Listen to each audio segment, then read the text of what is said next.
नमस्कार मंडळी, पुन्हा एकदा तुम्हा सर्वांचं आपल्या लाडक्या यूट्यूब चॅनलमध्ये मनापासून स्वागत आहे.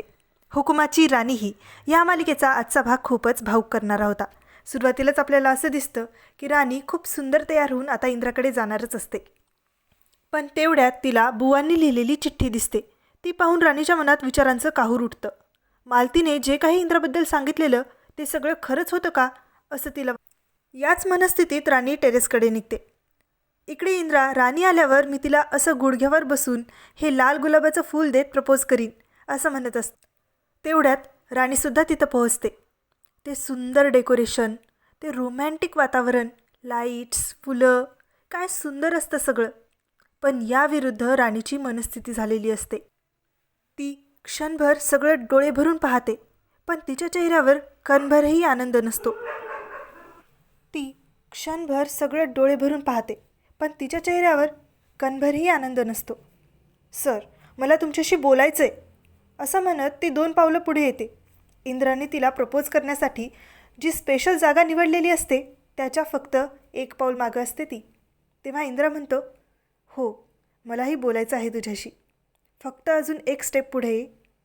पण राणी म्हणते, नाही सर, आता मी 1ही पाऊल पुढे येणार नाही. जोपर्यंत तुम्ही माझ्या प्रश्नांची खरी खरी उत्तरं देणार नाही तोपर्यंत अजिबात पुढे येणार नाही. आणि तुम्ही मुद्दाम माझं लग्न मोडलं होतं का? हे सगळं मला जाणून बुजून त्रास देण्यासाठी प्लॅन करून केलं होतं का? अशा प्रश्नांचा त्याच्यावर भडीमार करते. इंद्राला माहीत असतं की राणीला खोटं बोललेलं आवडत नाही, म्हणून तो सगळं मान्य करतो. पण राणी त्याला पुढे काहीच बोलू देत नाही.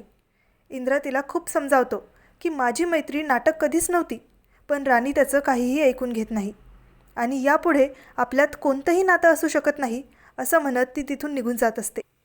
तेव्हा इंद्रा गुडघ्यावर बसून हात जोडून राणीला विनंती करतो की एकदा ऐकून तरी घे. माझ्याकडून रागाच्या भरात आधी जे काही झालं त्यासाठी मी माफी मागतो. प्लीज मला माफ कर राणी. पण राणी अजिबात ऐकत नाही. ती खूप जास्त चिडलेली असते. इंद्राच्या डोळ्यातून अश्रूंच्या धारा वाहत असतात. तो रडत तिला म्हणतो, राणी, तू प्लीज असं नको बोलूस, खूप त्रास होतो याचा मला. तेव्हा राणी म्हणते, मला आणि माझ्या बुवांना जो त्रास झाला त्याचं काय? इंद्रा रडला, कितीही विनंती करून हात जोडून बोलला तरी राणीला त्याच्यावर अजिबात विश्वास बसत नसतो. ती इंद्राला म्हणते, मी जे काही बोलले ते खरं होतं का हे त्या व्यक्तीची शपथ घेऊन सांगा ज्याच्यावर तुमचं सगळ्यात जास्त प्रेम आहे.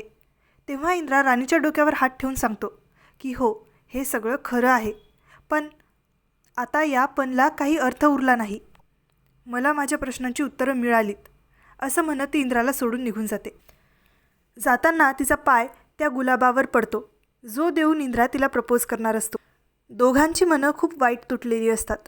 दोघंही खूप रडत असतात. पुढील भागात आपल्याला असं दिसतं की राणी अशा मनस्थितीत कुठे जात असते याचं तिला जराही भान नसतं. इंद्राला तिची खूप काळजी वाटत असते. ती घरात नसते. ती दुःखात काहीतरी चुकीचं तर करून घेणार नाही ना, म्हणून तिला शोधायला तो बाहेर पडतो. इकडे राणी पाऊलं नेतील तिकडे जात असते. ती जात असते त्या मार्गावर समोरच एक मोठा खड्डा असतो. राणी त्यात पडते. आता पुढे काय होणार हे पाहणं खूप इंटरेस्टिंग असणार आहे. तेव्हा पुन्हा भेटू उद्याच्या भागाबरोबर. तोपर्यंत आनंदी रहा, काळजी घ्या.